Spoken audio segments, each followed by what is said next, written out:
Iraqi Prime Minister Abadi has said he is seeking to end the semi-independent status of Iraqi Kurdistan.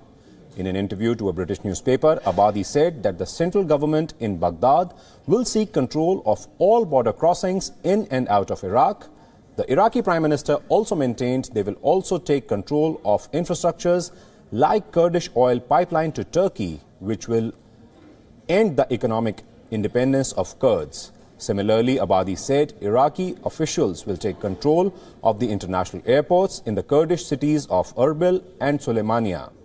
Iraqi Prime Minister also said that he wants the Peshmerga forces either to become part of the federal security forces or a small local force.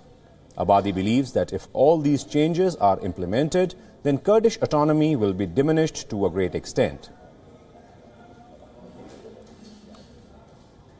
We are joined by our senior international correspondent, Daniele Pagani, who has reported extensively from Iraq. Daniele, this appears to be clearly a crackdown by Iraq on the Kurds. Yes, definitely. This is definitely a crackdown. It shows how the Iraqi Prime Minister is totally unwilling to negotiate.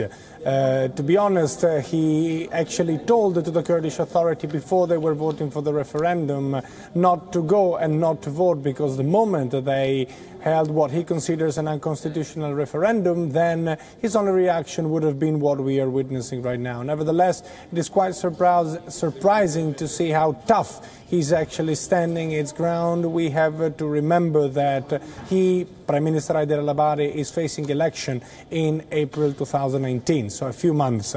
And the Kurds will be only a minor part of his voters. So basically you win the election all over Iraq, not in Kurdistan. It's way better to become the man who tries to keep Iraq united against the Kurds than vice versa. Right. And also, Daniele,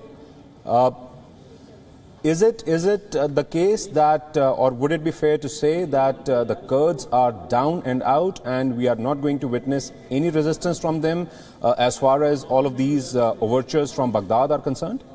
I think they really stand no chance to resist right now. The Kurds themselves are divided. The two parties, the two main political parties in Kurdistan, are accusing each other of high treason. It seems that some of the military forces belonging to one of the two parties retreated when the Iraqi forces were advancing into Kirkuk. Therefore, there is infighting between the Kurds. So, A, they don't have a united front to stand against Baghdad, and B, we have to be clear and say that what Baghdad is doing right now is actually going back to the pre-2003 situation before the Americans invaded Iraq and to the pre-Islamic State invasion. Therefore, they are just re-establishing what were the legal boundaries within the Federal Republic of Iraq. So it will be very difficult for the Kurds either to resist militarily because they don't have the firepower, to resist politically because they don't have a united front, and also they have been pretty much abandoned by the international community. So yes, they might be down and out in a few months. Right. Thank you so much, Daniele Pagani, for joining us with those updates and perspective